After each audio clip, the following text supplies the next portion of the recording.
আচ্ছা, অঙ্কিতার বাড়ি, এটাকে ইংরেজিতে কি বলবো? অঙ্কিতাজ হাউস, তাই তো? সুমনের বন্ধু, সুমনস ফ্রেন্ড, এগুলো আমরা প্রায় প্রত্যেকেই জানি। পজিটিভ নাউন বা পজিটিভ কেস অফ নাউন, গ্রামারে আমরা এগুলো শিখেছি। কিন্তু যদি বলা হয় আম্বানি এবং আদানির বন্ধু, এটাকে ইংরেজিতে কিভাবে বলবো? আম্বানি অ্যান্ড আদানিজ ফ্রেন্ড, নাকি আম্বানিজ অ্যান্ড আদানিজ ফ্রেন্ডস, কোনটা ঠিক?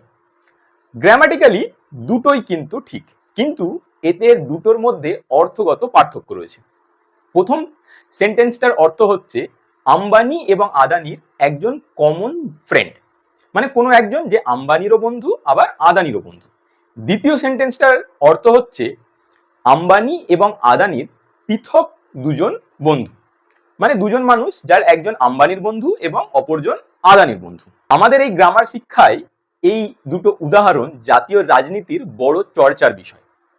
এখন তোমাদের দুটো শূন্যস্থান পূরণ দিচ্ছি, দেখি তো প্রপার নাউন বসিয়ে শূন্যস্থান পূরণ করতে পারো কিনা। Ambani and Adani's friend is blank, কি হবে? বসাতে হবে আম্বানিজ অ্যান্ড আদানিজ ফ্রেন্ডস আর ড্যাশ অ্যান্ড ড্যাশ। নিচে কমেন্টে প্রপার নাউন দিয়ে শূন্যস্থান পূরণটা করতে ভুলবেন না।